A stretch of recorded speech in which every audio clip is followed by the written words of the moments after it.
कुदरत का तमाशा है मदीने की गली में, कुदरत का तमाशा है मदीने की गली में, जन्नत का नमूना है मदीने की गली में, जन्नत का नमूना है मदीने की गली में। या रब आँखों में समा जाए मदीना, या रब मेरे आँखों में समा जाए मदीना, मुद्दत से मेरे दिल में है मदीना की तमन्ना, मुद्दत से मेरे दिल में है तमन्ना मदीना। मोहतरम हाज़िरीन, श्रद्धेय मुहब्बीन किराम, मुसल्लियान आज़म, दीन प्रिय, इस्लाम प्रिय, কোরআন প্রিয়, নবী প্রিয় ভাইরা, মহান রব্বুল আলামিনের দরবারে লক্ষ কোটি শুকরিয়া, যিনি অত্যন্ত আদর করে, মায়া করে, যাচাই করে, বাছাই করে, দুনিয়ার সমস্ত ঝামেলা থেকে মুক্ত করে আজকে সপ্তাহের সর্বশ্রেষ্ঠ দিন জুমার দিনে আমাদেরকে আগে আগে মসজিদে আসার তৌফিক দান করেছেন। এজন্য শুকরিয়া দান সকলেই পড়ি আলহামদুলিল্লাহ। লক্ষ কোটি দরুদ ও সালাম विश्व मानवतार मुक्तिर दूत आका इनामदार ताजदार मदीना सरकार दो आलम सरवार दो आलम सरवार कायनात रहमतुल लिल आलमीन कुदवतुल लिल मुमिनीन इमामुल मुरसलीन खातमुन नबिय्यीन सय्यिदुल सक़लैन सय्यिदुल मुरसलीन हजरत मुहम्मद मुस्तफा सल्लल्लाहु अलैहि वसल्लम এর উপর। মুহতারাম হাজিরিন, আমরা বর্তমানে যে জুমায় উপনীত হয়েছি পবিত্র জিলহজ, পবিত্র শাওয়াল মাসের সর্বশেষ জুমা। এরপরে কয়েকদিনের মধ্যে যে মাসটা শুরু হবে সেটা হলো জিলহজ মাস। তো শাওয়াল থেকেই হজের মাস ধরা হয়। কিতাবে আছে নবী সাল্লাল্লাহু আলাইহি সাল্লাম বলেন হজের মাস হলো শাওয়াল, জিলহজ, জিলহজ। মানে এই মাস থেকে হজের প্রস্তুতি শুরু হয়ে যায়। এরপরে জিলহজ মাস যেটা শুরু হবে, এই মাসে তো পুরোপুরি প্রস্তুতি চলবে। হাজী সাহেবরা হজ করার জন্য মক্কা মদিনার দিকে রওনা হবেন। তারপরে জিলহজ মাসে এই পবিত্র ইবাদত আঞ্জাম দিবেন। প্রথম 10 দিনের মধ্যে 10 থেকে 12-13 দিনের মধ্যে কাজ সম্পন্ন হয়ে যায়। যাই হোক, এই মাসগুলো আসার সাথে সাথে ঈমানদারদের অন্তরে মক্কা মদিনার প্রতি একটা ভালোবাসা জন্ম হয়। কারণ প্রতিটা বস্তু তার সৃষ্টির যে সূচনা, সেই সূচনার দিকে একটা আকর্ষণ থাকে। আমরা মানব জাতি পৃথিবীর শুরু হতে আমাদের যে সৃষ্টির যে সূচনা সেটা হলো পবিত্র কাবা বাইতুল্লাহ। সেখান থেকে পুরো পৃথিবীর সৃষ্টির সূচনা। পৃথিবীটা সর্বপ্রথম আল্লাহ তাআলা যখন পৃথিবী সৃষ্টি করবেন, তো একটা মুক্তা দানাকে আদেশ করেছেন যে তোমার ভেতর থেকে পানি প্রবাহিত করো। আল্লাহ তাআলার নির্দেশে সেখান থেকে পানি প্রবাহিত হতে লাগলো। তো পানি প্রবাহিত হতে হতে এক পর্যায়ে বিশাল বড় এরিয়া পানি হয়ে গেল। প্রায় 20 কোটি বর্গ মাইলের চেয়ে বেশি পানি দিয়ে ভরপুর হয়ে গেল। কিভাবে এতটুকু একটা মুক্তা দানা থেকে এত পানি হলো? এটা আল্লাহ তাআলার কুদরত।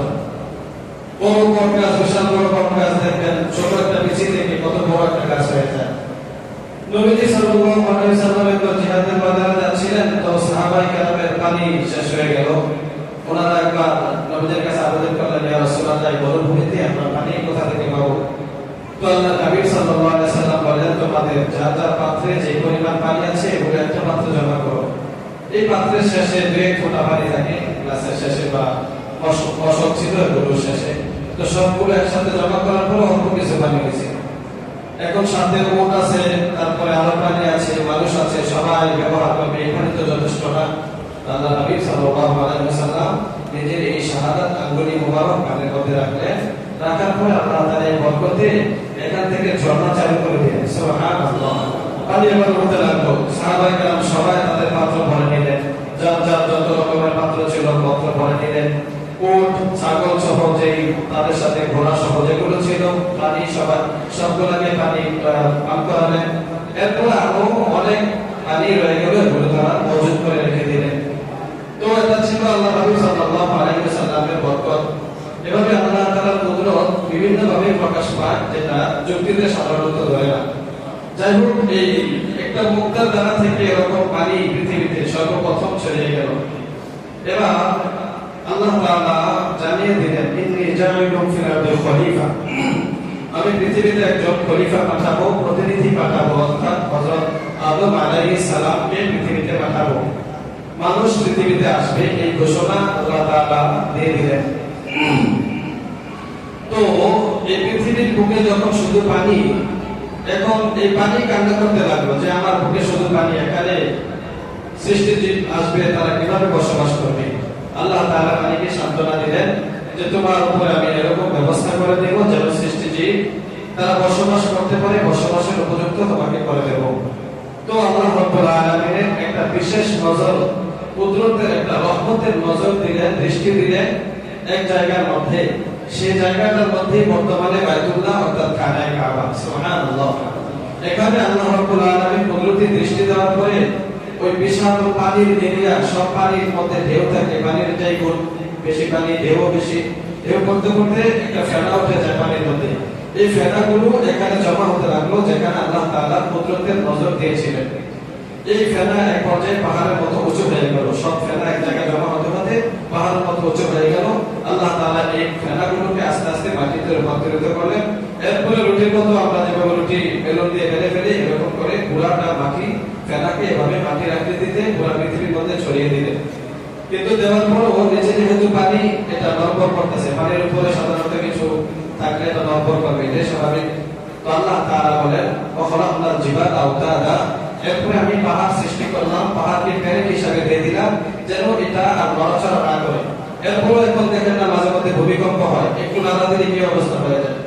তো আল্লাহ তাআলা বিশাল বড় বড় পাহাড় সৃষ্টি করে এইগুলোকে এভাবে আটকে রাখছেন যেন এখানে আর নড়াচড়া করতে না পারে। মাঝে মধ্যে দেখান বান্দাকে বোঝানোর জন্য যে আল্লাহ তাআলা কত বড় কুদরতওয়ালা, কত ক্ষমতাবান, কত শক্তিশালী আল্লাহ তাআলা। তো আল্লাহ তাআলা পাহাড় সৃষ্টি করে জমিনকে স্থির করে দিলেন। এবার যেখানে আল্লাহ তাআলার কুদরতের নজর পড়েছিল, রহমতের দৃষ্টিতে পড়েছিল, এই জায়গাটাকে চিহ্নিত করে রাখার জন্য আল্লাহ তাআলা এখানে একটা ঘর নির্মাণ করলেন। এই ঘরটার নামই হলো বাইতুল্লাহ অর্থাৎ খানায়ে কাবা। সুবহানাল্লাহ। এই খানায়ে কাবাকে সর্বপ্রথম সৃষ্টি করেছেন ঘর হিসাবে, এর আগে কোনো ঘর পৃথিবীতে ছিল না। এটাই সূরা আল ইমরানের 96 এবং 97 নম্বর আয়াতে আল্লাহ তাআলা বলেন, ইন্না আউওয়ালা বাইতিন উযিআ লিন-নাস লাল্লাযী বিবাক্কাতা মুবারাকান ওয়া হুদাল লিল আলামিন। রব্বুল আলামিন বলেন, পৃথিবীর মধ্যে সর্বপ্রথম ঘর যেটাকে বানানো হয়েছে সেটা হলো মক্কায় অবস্থিত। কোরআনের শব্দ হলো মক্কা, মক্কায় ঘরটা অবস্থিত, সেই ঘরটা হলো খানায়ে কাবা। রব্বুল আলামিন বলেন, এটা মুবারাকান লিন-নাস, পৃথিবীর সমস্ত মানুষের জন্য বরকতের গোডাউন হিসেবে বানানো হয়েছে। তাহলে এই জায়গাটার নাম আল্লাহ তাআলা নির্ধারণ করে দিলেন মক্কা। বর্তমানে আমরা যেটাকে মক্কা বলি, এটা প্রাচীন নাম ছিল মক্কা, পরবর্তীতে এটার নাম মক্কা হয়েছে। এরকম অনেক ক্ষেত্রে দেখবেন আগে একটা নাম ছিল, পরে একটা নাম হয়েছে। ঢাকা আমাদের নাম, এটা ঢাকা শহর, আগে তো ছিল জাহাঙ্গীরনগর। তারপরে সিলেট, এটা কিন্তু আগে সিলেট নাম ছিল না, জালালাবাদ। চট্টগ্রামের নাম ছিল আগে ইসলামাবাদ। তারপর আমাদের কুমিল্লার নাম ছিল ত্রিপুরা। এরকম প্রাচীন একটা নাম থাকে। যাই হোক, মক্কার নাম ছিল মক্কা, কোরআনের ভাষায় মক্কাকে মক্কা বলা হয়েছে। রব্বুল আলামিন বলেন, এই মক্কায় সর্বপ্রথম ঘর আমি সৃষ্টি করলাম। এই ঘর সৃষ্টির 2000 বছর ধরে হযরত আদম আলাইহিস সালামকে সৃষ্টি করা হয়েছে। অর্থাৎ মাটি যখন এভাবে জমা গেল, ঘরটা আল্লাহ তাআলা পুরোপুরি না হোক কিঞ্চিৎ সামান্য আকৃতিতে চিহ্ন হিসাবে রাখলেন, যেখানে আমার বিশেষ নজর পড়েছে। তো আল্লাহ তাআলা মাটি, পুরো মাটি থেকে আমরা যে আদম বলি, আদম মানে হলো আদিম থেকে আসছে, আদিম মানে মাটির চামড়া। পুরো পৃথিবী থেকে একটা চামড়া উঠালেন, মাটি কিভাবে উঠালেন? প্রথমে হযরত জিবরাইল আলাইহিস সালামকে পাঠালেন যে পুরো পৃথিবী থেকে তুমি এক মুষ্টি মাটি নিয়ে আসবে, অর্থাৎ এক পাঞ্জা, যতটুকু ওনার এক পাঞ্জা, পুরো পৃথিবী এভাবে এক পাঞ্জায় ভরে যাবে, কারণ জিবরাইল আলাইহিস সালামের আকৃতি এত বিশাল। তো জিবরাইল আলাইহিস সালাম আসলেন, কিন্তু চেষ্টা করার পরে পারলেন না, মাটি কান্নাকাটি শুরু করে দিল। সাধারণত কান্নাকাটি করবে, আল্লাহ তাআলা পৃথিবীর তখন জবাব বলে দিলেন যে আমার কষ্ট হবে, এটা আমার উপর থেকে চামড়া তুমি নিয়ে যাবে, এটা কষ্ট হবে। তারপরে মিকাইলকে পাঠালেন, হযরত মিকাইল আলাইহিস সালাম আসার পরও কান্নাকাটি দেখে চলে গেলেন। হযরত ইসরাফিল আলাইহিস সালামকে পাঠালেন, তিনি এভাবে মাটি নিতে পারলেন না। তারপরে পাঠালেন মালাকুল মাউত, আমরা যাকে হযরত আজরাইল আলাইহিস সালাম বলি। ওনাকে পাঠানোর পরে উনি বলেছেন তোমার কান্নাকাটি আমার কিছু যায় আসে না, আল্লাহর নির্দেশ, অতএব আমি এখান থেকে মাটি নিতেই হবে। উনি এক পাঞ্জা মারলেন, পুরো পৃথিবী থেকে মাটি আসলো। তাফসীরে জালালাইনের মধ্যে আছে বিআলওয়ানি মুখতালিফা, এই মাটির মধ্যে বিভিন্ন কালারের মাটি ছিল, এক এক জায়গার মাটি এক এক কালার। অবিমিয়াহি মুখতালিফা, উজিলাত বিমিয়াহি মুখতালিফা, বিভিন্ন জায়গার পানি দিয়ে এই মাটিটাকে আল্লাহ তাআলা খামিরা বানালেন। রুটি বানানোর জন্য আল্লাহ বাদা যেভাবে পানি দিয়ে খামিরা বানানো হয়, ঠিক তদ্রুপ এই মাটিটাকে আল্লাহ তাআলা পানি দিয়ে খামিরা বানালেন। এটা দিয়ে মানুষ বানাবেন, আদমকে বানাবেন। এজন্য মানুষ বিভিন্ন আকৃতির হয়ে থাকে, এক এক দেশের মানুষ, এক এক এলাকার মানুষ, চেহারা ভিন্ন, তারপরে কথা ভিন্ন, স্বভাব ভিন্ন। তো ভিন্নতার কারণ হলো এটা, আল্লাহ তাআলা আদমকে যখন সৃষ্টি করেছেন, মাটি ছিল সব পুরো পৃথিবীর থেকে বিভিন্ন কালারের মাটি, আবার পানিও ছিল পুরো পৃথিবীর পানি, বিভিন্ন রঙের বিভিন্ন স্বভাবের পানি ছিল। যাই হোক, এভাবে হযরত আদম আলাইহিস সালামকে সৃষ্টি করলেন। সৃষ্টি করার পরে আদম আলাইহিস সালাম জান্নাতে ছিলেন। আল্লাহ তাআলা আদেশ করেছে ওয়ালা তাকরাবা হাযিহি শাজারাত, এই গাছটির কাছে যেও না, এখান থেকে ফল খেও না। তারপরে হযরত আদম আলাইহিস সালামের স্ত্রীকে সৃষ্টি করলেন হাওয়া আলাইহিস সালাম। শয়তানের ওয়াসওয়াসা সেখানে পৌঁছে গেল। শয়তানের ওয়াসওয়াসা দেওয়ার পরে হযরত আদম এবং হাওয়া আলাইহিস সালাম আমাদের দুজনকে আল্লাহ তাআলা পৃথিবীতে পাঠিয়ে দিলেন। পৃথিবীতে পাঠানোর পরে হযরত আদম আলাইহিস সালামকে পাঠিয়েছিলেন শ্রীলঙ্কা, বর্তমানে আমরা যেটাকে শ্রীলঙ্কা হিসেবে চিনি সেখানে। আর হযরত হাওয়া আলাইহিস সালাম ওনাকে পাঠিয়েছিলেন জেদ্দাহ। এই জেদ্দাহ প্রাচীন নাম ছিল জাদ্দা। জাদ্দা আরবিতে বলা হয় দাদি বা নানিকে। তো হাওয়া আলাইহিস সালাম ওনাকে আমরা এক হিসাবে দাদিও বলতে পারি, আর এক হিসাবে মাও বলতে পারি, আমাদের আদি মাতা। আবার দাদিও হতে পারে। কিভাবে? যেমন আমি যদি মাতা বলি তাহলে মা বলি, আমার যে ছেলে সন্তান আছে তারা কি বলবে? দাদি। আমার বাবা যদি ওনাকে মা বলে থাকেন, আমি কি বলবো? দাদি বলবো। বা আমার মা যদি ওনাকে মা বলে থাকেন, আমি নানি বলবো। সেই হিসাবে হাওয়া আলাইহিস সালাম আমাদের দাদিও নানিও বলতে পারি, আবার আমাদের মাও হতে পারে। যাই হোক, এই জাদ্দা শব্দটা হাওয়া আলাইহিস সালামের কাছ থেকে এসেছে। জেদ্দাহ শহর, যেটাকে আমরা এখন বলি সৌদি আরবের এয়ারপোর্টে জেদ্দাহ শহর, এটার নাম ছিল জাদ্দাহ। কারণ হাওয়া আলাইহিস সালাম উনি জাতির দাদি, নানি বা মা হিসাবে ছিলেন। আরবিতে সম্মানিত মহিলাকে জাদ্দাহ বলা হয়, আবার উম্মু বলা হয় থাকে। সেই হিসাবে ওই জায়গাটার নাম হলো পরবর্তীতে জেদ্দাহ। আর দুজনকে আল্লাহ তাআলা একসাথে আবার সাক্ষাৎ করাবেন, পরিচয় লাভ করাবেন। আদম আলাইহিস সালামকেও পাঠিয়ে দিলেন। ওনার ভিতরে অনুভূতি জাগ্রত হলো যে আমি ভুল করে ফেলেছি, কান্নাকাটি শুরু করে ফেললেন। হাওয়া আলাইহিস সালাম ওনারও ভিতরে এরকম অনুশোচনা আসলো যে আমি তো ভুল করে ফেললাম, আল্লাহ তাআলার আদেশ আমরা মানতে পারলাম না। এজন্য ওনারা দুজনেই কান্নাকাটি করতে করতে হাঁটতে লাগলেন সৃষ্টির সূচনা থেকে, অর্থাৎ যে দিক থেকে, জায়গা থেকে ওনাদেরকে সৃষ্টি করা হয়েছে, ওই যে বাইতুল্লাহ শরীফ, সেদিকে। কারণ একটা আকর্ষণ থাকে, তো স্বাভাবিক, সব মানুষের সৃষ্টির সূচনার একটা আকর্ষণ থাকে। আমাদের একজন মাওলানা সাহেব আমাদের পরিচিত, উনি লেবাননে থাকতেন, ইটালিতে থাকতেন। সেখানে তো বেশিরভাগই অমুসলিম। তো একজন অমুসলিম এসে একবার ওনাকে বলছে যে আমি আপনাদের বাইতুল্লাহ শরীফ দেখতে চাই। অমুসলিম, কিন্তু তার দিনের আকাঙ্ক্ষা দেশে বাইতুল্লাহ দেখবে। কারণ এটা সৃষ্টির সূচনা, সব মানুষের অন্তরে একটা মহব্বত থাকে বাইতুল্লাহর প্রতি। যদিও এটাকে নাস্তিক হওয়ার কারণে বা অমুসলিম হওয়ার কারণে হিংসাবশত অনেকে বেয়াজ্জতি করে বা বাইতুল্লাহ নিয়ে কটাক্ষ করে, কিন্তু বাইতুল্লাহর প্রতি সবার একটা অন্তরে টান আছে। ওই অমুসলিম আয়েশা বলছে হুজুরকে যে আমি আপনাদের বাইতুল্লাহ দেখতে চাই। বললেন যে বাইতুল্লাহ শরীফ যেতে হলে অমুসলিমরা যেতে পারবে না, পাসপোর্টের মধ্যে মুসলমানদের নাম থাকতে হবে। মুসলিম ছাড়া ওইখানে ভিসা কাউকে দেওয়া হয় না। তো ওই লোক করলেন কি, ওনার নাম পরিবর্তন করে ফেললেন, মুসলমানদের নাম দিয়ে তিনি সেখানে গেলেন। যাওয়ার পর সেখানে গিয়ে দেখতে পেলেন যে বাইতুল্লাহ রৌনক এবং বাইতুল্লাহর মধ্যে মানুষের আনাগোনা দেখে তার অন্তর সাক্ষ্য দিল যে মুহাম্মদ সাল্লাল্লাহু আলাইহি ওয়াসাল্লাম তিনি হলেন আসল এবং শেষ নবী, এবং বর্তমান যে ধর্ম ইসলাম ধর্ম এটাই হলো আসল ধর্ম। তখন তিনি সেখানে মুসলমান হয়ে গেলেন। সুবহানাল্লাহ। বাইতুল্লাহ জিয়ারত করলেন, তাওয়াফ করলেন। তারপরে তিনি আবার ইটালিতে আসলেন। আসার পর হুজুরকে বলেন যে আমি তো আপনাদের বাইতুল্লাহ শহর থেকে আসলাম, আল্লাহর থেকে আসলাম। বলেন যে কিভাবে গেলেন? তো বললো যে আমি এরকম পাসপোর্টের মধ্যে মুসলমানের নাম দিয়ে সেখানে গেছি, ভিসা নিয়েছি, কিন্তু যাওয়ার পরে আমার অন্তর সাক্ষ্য দিছে যে এটাই হলো আসল, আপনাদের নবী হলো আসল, আপনাদের ধর্মই আসল, আপনাদের বাইতুল্লাহ আসল। এজন্য আমি ইসলাম ধর্ম গ্রহণ করেছি। সুবহানাল্লাহ। একজন বিশ্ববিখ্যাত দায়ী মাওলানা করিম সিদ্দিকী, ভারতের একজন উনি দাওয়াতের বাজারে কাজ করেন, বিশাল বড় একজন দায়ী, অমুসলিমদেরকে দাওয়াত দেন। কালিম সিদ্দিকী ওনার একটা বইয়ের মধ্যে লিখেছেন, ভারতের একজন অমুসলিম, সে ওনার দাওয়াতে মুসলমান হয়েছে, ইসলাম ধর্ম গ্রহণ করার পরে হজ করার জন্য স্ত্রী সহ মক্কা গেছেন, মক্কা মদিনা জিয়ারত করে আসলেন। আসার পরে চিন্তা করলেন যে বাবার সাথে দেখা করে আসে, যদিও অমুসলিম কিন্তু জন্মদাতা পিতা, তো দেখা করার জন্য বাবার কাছে গেছেন। যাওয়ার পরে ওনার বাবা বলতেছে যে বাবা তুমি কোথা থেকে আসলা? বলে যে বাবা আমি তো মক্কা গিয়েছিলাম, মদিনায় গিয়েছিলাম। বলে আচ্ছা তাহলে মক্কা যে তুমি গিয়েছো, তুমি কি জমজমের পানি আনছো? তোমার কাছে জমজমের পানি আছে? তাহলে আমাকে একটু দাও। সুবহানাল্লাহ। মানে অমুসলিম হওয়া সত্ত্বেও তার জমজমের পানির প্রতি একটা টান আছে, আকর্ষণ আছে, কারণ সৃষ্টির সূচনা। তিনি জমজমের পানি পান করলেন এবং বললেন যে বাবা তুমি কি মদিনার খেজুর আনছো? বলে যে হ্যাঁ মদিনার খেজুর আনছি। তিনি মদিনার খেজুরও পান করলেন। এটা কলিম সিদ্দিকী সাহেব ওনার বইয়ের মধ্যে লিখেছেন। যাই হোক, বোঝার উদ্দেশ্য হলো মানুষের সৃষ্টির সূচনা যেখানে তার একটা আকর্ষণ থাকে। সাধারণত যারা বাহিরে থাকে তাদের গ্রামের বাড়ির প্রতি একটা আকর্ষণ অবশ্যই থাকবে। বাড়িকে বিক্রি করে বানাইছে, তারপর ওই জায়গার প্রতি তার একটা মহব্বত থাকবে। তো আদম এবং হাওয়াকে আল্লাহ তাআলা তাদের সূচনার দিকে পাঠাইলেন, অর্থাৎ তারা কাঁদতে কাঁদতে এভাবে যাইতে লাগলেন যে আমরা কি করলাম। এভাবে হাঁটতে হাঁটতে বা চলতে চলতে এক পর্যায়ে আরাফা, বর্তমানে যেটা সৌদি আরবে বা মক্কাতে আমরা আরাফা প্রান্তর বলি, আরাফা ময়দান, এখানে গিয়ে হযরতে আদম এবং হাওয়া আলাইহিস সালাম দুজনের সাক্ষাৎ হলো। সুবহানাল্লাহ। এই আরাফা অর্থ এটাই, পরিচিতি লাভ করা। আরাফা ইয়ারিফা আরবিতে মারিফা, অর্থ হলো পরিচয় লাভ করা, চেনা জানা।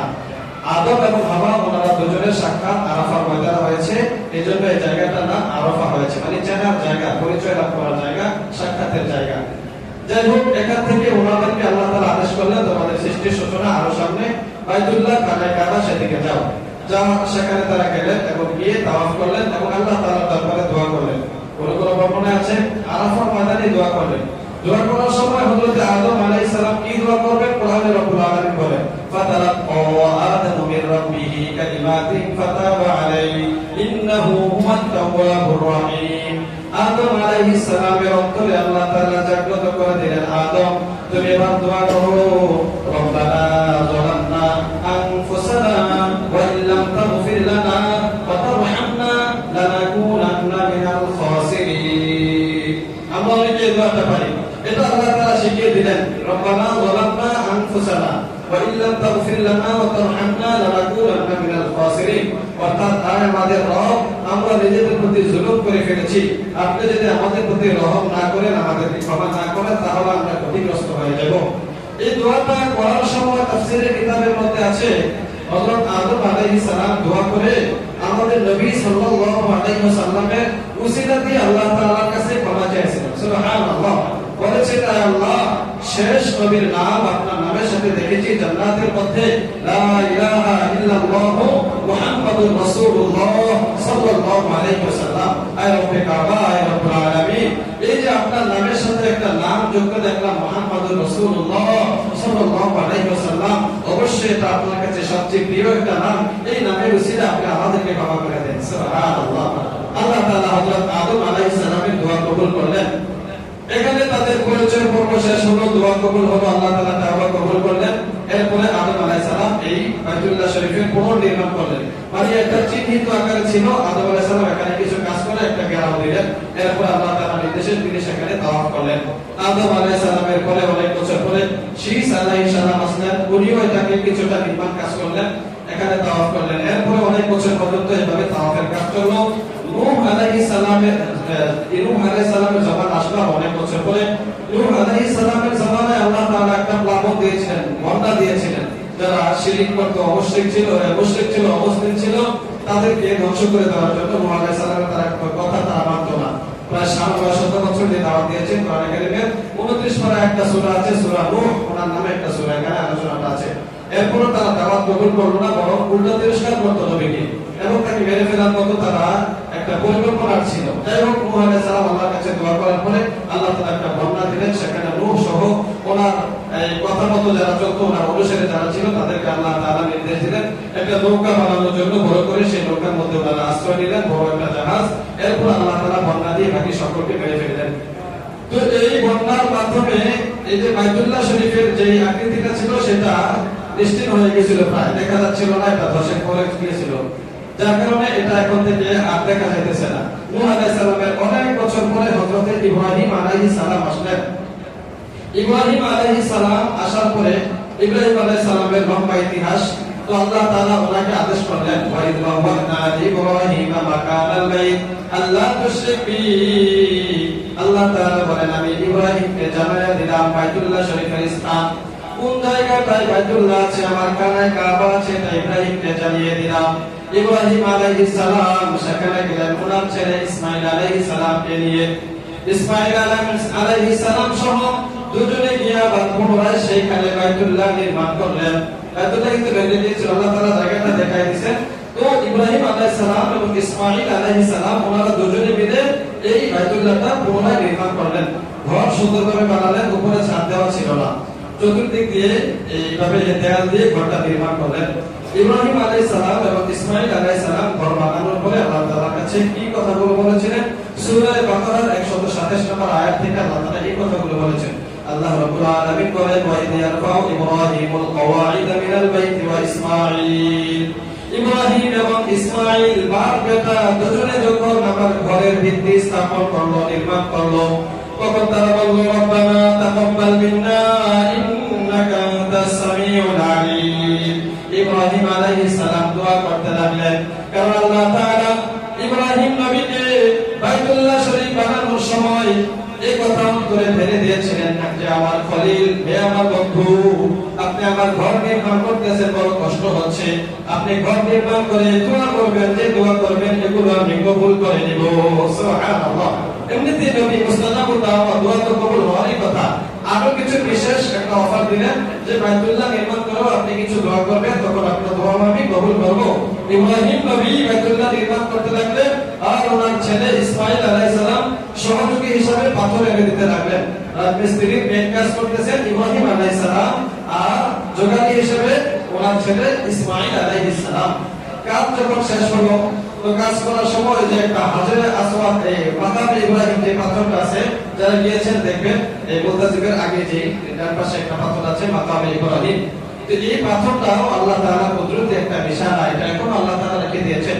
ইব্রাহিম নবী এই পাথরে দাঁড়িয়ে দাঁড়িয়ে এভাবে বাইতুল্লাহ শরীফের কাজ করতেন। তো উপরে ওঠার প্রয়োজন হলে আল্লাহ তাআলার কুদরতে এই পাথরটা অটোমেটিক উপরে উঠে যেত, আবার নিচে নামার প্রয়োজন হলে এই পাথরটা নিচে নেমে যেত। সুবহানাল্লাহ।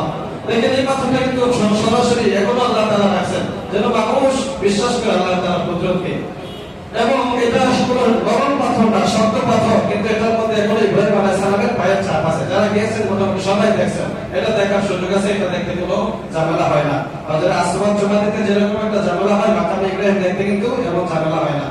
যাই হোক, ইব্রাহিম আলাইহিস সালাম এভাবে কাজ সম্পন্ন করলেন। সম্পন্ন করার পর আল্লাহ তাআলার কাছে দোয়া করলেন, যেহেতু অফার পেয়েছেন। প্রথমে দোয়া করলেন যে আল্লাহ, এই কাজটা যে আমি করলাম, তাকাব্বাল মিন্না, আমাদের থেকে এই মেহনতটাকে আপনি কবুল করেন। ইন্নাকা আনতাস সামিউল আলিম, যেহেতু আপনি সব শুনেন, সব জানেন, অতএব আমাদের এই কাজটা আপনি কবুল করেন। এজন্য আমাদের উচিত যখন কোনো ভালো কাজ করবো, কল্যাণকর কাজ করবো, তখন সাথে সাথে দোয়া করা যে কাজটা যেন কবুল হয়। তারপরে ইব্রাহিম আলাইহিস সালাম দোয়া করলেন, রব্বানা ওয়াজআলনা মুসলিমাইনি লাক ওয়া মিন যুররিয়্যাতিনা উম্মাতান মুসলিমাতান লাক। আয় আল্লাহ, আমাকে এবং আমার সন্তানকে তুমি মুসলমান হিসেবে কবুল করো, এবং আমাদের বংশধর যারা আসবে তাদেরকে তুমি মুসলমান হিসেবে কবুল করো। এই মুসলমান নামটা আমাদেরকে ইব্রাহিম আলাইহিস সালাম দিয়েছেন। এজন্য আল্লাহ বলেন, মিল্লাতা আবিকুম ইব্রাহিম ওয়া সাম্মাকুমুল মুসলিমিন, তোমাদের জাতির পিতা হলো ইব্রাহিম, তিনি তোমাদের নাম দিয়েছে মুসলিমিন। সুবহানাল্লাহ। এরপরে ইব্রাহিম আলাইহিস সালাম বিশেষ একটা দোয়া করলেন যে এতদিন তো আমি কান্নাকাটি করে আমার ছেলে ইসমাঈলকে পেয়েছি, অনেক কান্নাকাটির পরে। তো ইসমাঈলের লকব হলো জাবিহুল্লাহ, আর ইব্রাহিম আলাইহিস সালাম হলেন খলিলুল্লাহ, আর যেখানে বসে দোয়া করতেছেন এটা হলো বাইতুল্লাহ। ইব্রাহিম আলাইহিস সালাম এটার সাথে মিলায় দোয়া করলেন, আয় আল্লাহ, আমি চাই আমার বংশধর থেকে আপনি আপনার হাবিবুল্লাহকে পাঠান। সুবহানাল্লাহ। মানে আমাদের শেষ নবী, শ্রেষ্ঠ নবী হযরত মুহাম্মদ সাল্লাল্লাহু আলাইহি সাল্লামকেও আমার বংশ থেকে আপনি পাঠাবেন। আল্লাহ তাআলা এই দোয়াটা করেছেন। ইব্রাহিম বলেন, রব্বানা ওয়াবা'আথ ফীহিম রাসূলাম মিনহুম ইয়াতলু আলাইহিম আয়াতিক, আয় আল্লাহ, আমাদের এই বংশ থেকে আপনি সর্বশ্রেষ্ঠ রাসূলকে পাঠিয়ে দেন। সুবহানাল্লাহ। আল্লাহ তাআলা দোয়া কবুল করেছেন। এই দোয়ার বরকত এবং এই দোয়ার ফসল হিসেবে ইব্রাহিম আলাইহিস সালামের বংশ থেকে আমরা সর্বশ্রেষ্ঠ নবী হযরত মুহাম্মদ সাল্লাল্লাহু আলাইহি ওয়াসাল্লামকে পেয়েছি। যাই হোক।